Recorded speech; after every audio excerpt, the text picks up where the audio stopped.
아버지가 희생이 되어지는 그 의미 있는 동영상인 줄 압니다. 여러분, 하나님의 자녀 되어진 여러분과 저를 위하여 하나님 아버지께서는 독생자 예수 그리스도를 십자가에 못 박혀 돌아가 죽게 하셨습니다. 그리고 여러분과 저를 자녀 삼아 주셨습니다. 이 위대한 사랑이 우리 마음속에 점이고 또 스며들어야 되는데, 우리는 예수 그리스도를 믿으면서도 아직도 이 십자가의 위대한 사랑, 우리를 자녀 삼아 주신 하나님의 위대한 사랑에 대하여 감각이 무덤덤하다라는 거죠.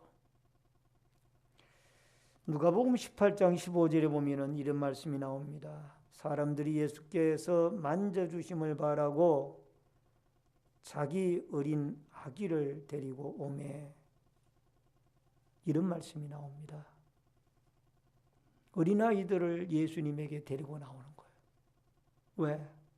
그 아이들이 잘 되어지고 믿음으로 바로 자라고 예수 그리스도를 믿어서 축복받는 아이가 되어지기 위하여 한 번이라도 더 어린아이가 예수님에게 기도를 받기를 원했던 것.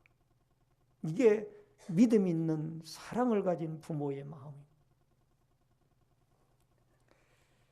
오늘 사랑하는 성도님 여러분, 우리의 자녀들을 때로는 격려하고 때로는 훈육하고 때로는 질책하고 때로는 사랑해 주어서 그 아이들로 하여금 훌륭한 신앙의 자녀들로 자라갈 수 있도록, 특별히 십자가의 구속의 도리를 올바로 깨닫고 믿고 섬기는 그러한 믿음의 자녀로 자라갈 수 있도록 여러분과 제가 이 어린아이들을, 우리의 자녀들을 주님에게 데려올 수 있는 하나님의 위대한 사랑에 감동되어진 자로서 살아갈 수 있기를 주의 이름으로 축원합니다.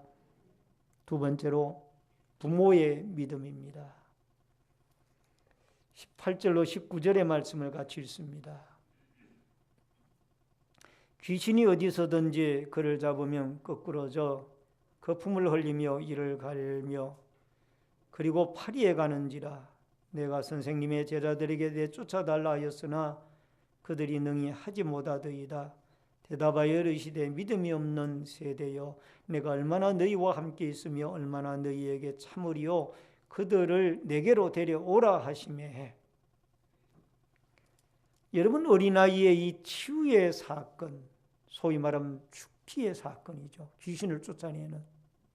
근데 9명의 제자들이 이 어린아이의 귀신병을 못 고쳤습니다. 근데 나중에 물었어요. 예수님이 그 아이의 병을 고쳐주시고 귀신을 내쫓아 주시고 이 제자들이 예수님에게 조용히 물었습니다. 왜 우리는 못 쫓아내었습니까? 믿음이 적은 영혼이라. 예수님은 1차적으로 제자들에게 믿음을 부족을 이야기를 했습니다. 여러분, 여기에 믿음이라는 단어는 아피스토스라는 단어를 썼습니다. 이 아피스토스라는 단어는 원래 처음부터 완전히 믿음이 없었던 것이 아니고 한때는 믿음이 있었는데 그 믿음이 제대로 관리를 하지 못해가지고 고갈이 되어진 거예요. 이게 아피스토스라는 믿음이 적은 영혼이라 라는 이 말씀에 사용되어진 원문의 깊은 뜻입니다. 따라하십시다. 믿음이 고갈되어졌더라. 아멘. 여러분과 제가 믿음이 항상 충만한 것이 아니에요. 옛날에 믿음이 좋았다가 예배생활 게을리하고 기도생활 게을리하고 하나님의 말씀생활 게을리하고 봉사생활 안 하고 이러다 보면 우리의 믿음이 다 떨어지는 거예요. 안 믿는 사람보다 더 악한 마음을 가지게 되는 거예요. 귀신이 오면 벌벌 떠는 거예요. 옛날에 믿음이 좋았을 때는 귀신 병자들이 5명이 몰려와도 10명이 몰려와도 눈 하나 깜짝하지 아니하고 나사렛 예수 그리스도 이름으로 명하노니 이 악한 귀신아 물러가라라고 명령해서 귀신을 내쫓았었는데 믿음이 떨어지니까 안 되는 거예요.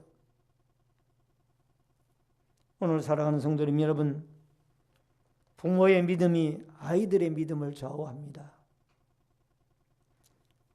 로마서 9장 23절에 보면은 예수께서 이르시되 할 수 있거든이 무슨 말이냐, 믿는 자에게 능히 하지 못할 일이 없느니라 하시니,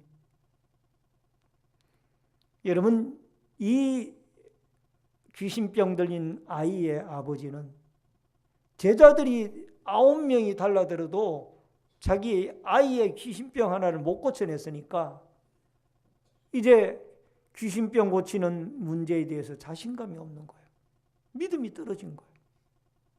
그래서 예수님에게 하시는 말씀이, 예수님이면 능히 내 이 아이를 고칠 수 있습니다, 고쳐주세요, 이 말이 아니고, 예수님이 만약에 고칠 만한 능력이 있으면은 내 아이의 이 귀신병을 좀 고쳐주시기 바랍니다. 그렇게 예수님에게 요청을 했습니다. 22절에 보면 그 말씀이 나와요. 그러나 무엇을 하실 수 있거든 이라는 말씀이 나오잖아요. 그러나 예수님은 마음이 달랐습니다. 할 수 있거든이 무슨 말이냐? 믿는 자에게 능치 못할 일이 없느니라. 따라하십시다. 믿는 자에게 능치 못할 일이 없느니라. 아멘. 실업자요 무주택자이며 아이 셋을 키워야만 하는 여인이 있었습니다. 이 여인은 배우 지망생이었습니다. 그가 살아갈 집을 구하고 있었습니다. 그러던 중 그녀는 어느 집 앞에서 발길을 뗄 수가 없었습니다.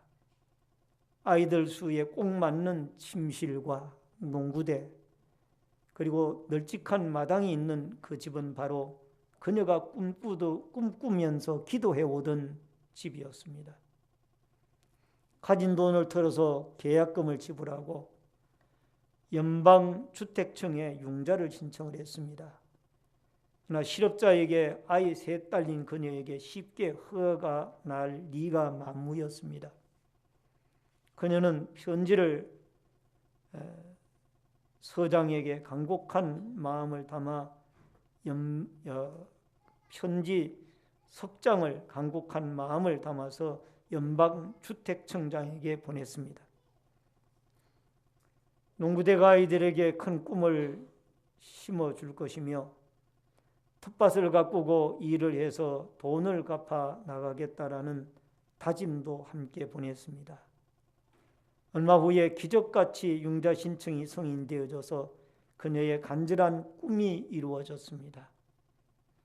그는 용기를 얻어 연기자의 꿈에도 다시 도전하게 되어졌고, 단역 배우에서 시작해서 TV 드라마의 주연급 배우로 성장을 하게 되어졌고, 그녀는 그녀의 성공에 대한 수레를 다음과 같이 수레를 합니다.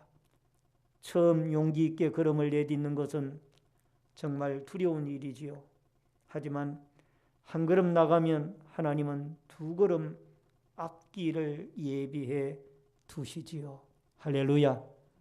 이 흑인 여우 배우가 바로 말라 깁스라는 배우입니다. 한 걸음 용기 있게 내딛게 되어지면 하나님은 두 걸음씩 앞길을 준비해 주신 분이 여러분과 제 하나님이라는 겁니다.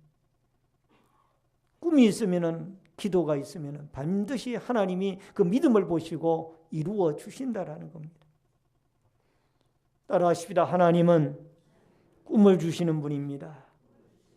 많은 부모님들이 실직 생활로 인하여 인생을 포기하는 가장들, 검찰 수사 좀 받았다고 해서 강으로 뛰어내리는 가장들이 많아지고, 이 모두가 내일의 꿈을 잃어버렸기 때문에 이런 비참한 현실을 겪게 되어진다라는 겁니다. 하나님은 꿈을 주시는 분입니다. 기도와 말씀으로 이 꿈을 여러분과 제가 붙들어야 될 줄로 믿습니다. 예레미야 29장 11절에 여호와의 말씀이니라 너희를 향한 나의 생각은 내가 하나니 평안이요 재앙이 아니니라. 너희에게 미래와 희망을 주는 것이니라. 따라하십시다. 너희에게 미래와 희망을 주는 것이니라. 아멘.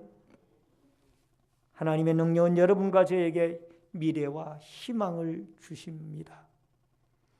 우리의 젊은이들이, 우리의 자녀들이 살아갈 길이 막막하고 때로는 이들이 나아갈 처지가 길이 보이질 않습니다.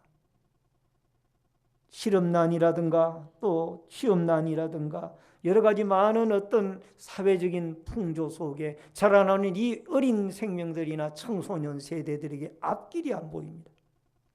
그러나 우리는 하나님께 기도해야 됩니다.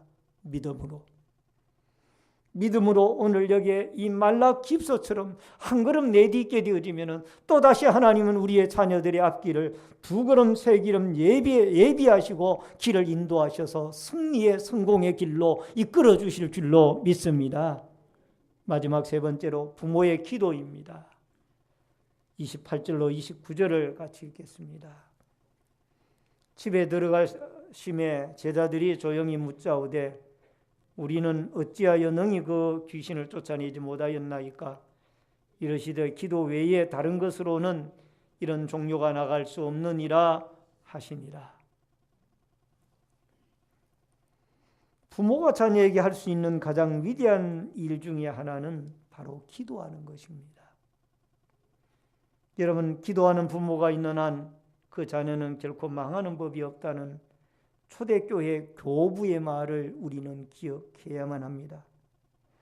부모가 자녀에게 해줄 수 있는 가장 위대한 투자는 바로 기도의 투자입니다. 때로는 자녀를 위하여 우리가 금식 기도를 하기도 해야만 합니다. 오늘 29절을 다른 번역에 보면 이렇게 번역을 하고 있습니다. 기도와 금식 외에는 이런 유가 나갈 수 없느니라 라고 하십니다. 따라하십시다. 기도와 금식 외에는 이런 유가 나갈 수 없느니라. 아멘. 자녀들 앞길을 위하여 여러분과 제가 때로는 금식으로 기도하고 때로는 눈물 뿌려 기도하게 되어질 때 그 자녀들의 앞길이 열리워지고 자녀들이 이 타락하고 어두운 세대에서도 올바로 크게 되어질 줄로 믿습니다. 에스라서 8장 21절에 그때 내가 아하스 강가에서 금식을 선포하고 우리 앞에서 스스로 겸비하여 우리와 우리의 어린 아이와 모든 소유를 위하여 평탄한 길을 그에게 간구하였으니 따라하십시다. 우리와 우리 어린 아이들을 위하여 평탄한 길을 위하여 기도하였더라. 에스라 이 지도자는 백성들의 아이들과 평탄한 길을 위하여 금식 기도를 하며 기도를 드렸다는 얘기. 오늘 사랑하는 성도님 여러분, 25절로 26절에 보니까 드디어 이 귀신 들린 아이가 나사렛 예수 그리스도의 이름으로 예수님의 능력으로 깨끗하게 고침을 받게 되어졌습니다. 할렐루야. 부모의 기도와 믿음이 결국 이 어린아이에게 하나님의 긍휼함을 잊게 하여서 고쳐지고 치료함을 받아 건강한 자녀로 오랫동안 이 귀신병으로 고생을 했지만 하나님 앞에 고침을 받아 건강한 아이로 성장하게 되어졌던 줄로 믿습니다. 메가더 장군의 유명한 기도문으로 오늘 말씀을 드리고자 합니다. 여러분, 유인물을 받으신 분들은 유인물을 참고하시고 또 없으신 분들은 영상 자료를 참고해 주시고 또 혹연 필요하신 분들은 이따가 나가실 때 뒤에 유인물을 하나씩 가지고 가셔서 기도하실 때 활용하시면 좋을 것 같습니다. 우리 다 같이 한번 읽겠습니다. 시작. 오 주여, 내 아이가 이런 사람이 되게 하소서. 약할 때 자신을 분별할 수 있는 힘과 두려울 때 자신을 잃지 않는 용기를 주소서. 정직한 패배 앞에 당당하고 태연하며 승리의 때에 겸손하고 온유한 사람이 되게 하소서. 남을 다스리기 전에 먼저 자신을 다스리는 사람. 웃을 줄 알면서 우는 법을 결코 잊지 않는 사람, 미래를 향하여 전진하면서 과거를 결코 잊지 않는 사람이 되게 하소서. 아멘. 메가드 장군의 기도문입니다. 시편 127편 3절에 보라, 자식들은 여호와의 기업이요 태의 열매는 그의 상급이로다. 믿음 있는 어머님, 기도하는 아버님, 사랑을 가진 아버님, 자녀들을 정말 하나님 앞에 희망과 꿈을 심어주면서 올바로 키워가겠다라는 이런 각오와 믿음을 가지고 순환당하는 어린 아이들의 참혹한 현실 속에서 우리의 믿음의 자녀들을 하나님의 말씀과 사랑과 기도로 잘 양육해 나가서 훌륭한 하나님의 도구들로 키워가는 데 쓰임을 받는 여러분과 제가 되어질 수 있기를 주의 이름으로 축원합니다. 다 같이 통성으로 기도하겠습니다. 우리 주의를 한번 외치고 다 같이 말씀을 생각하며 통성으로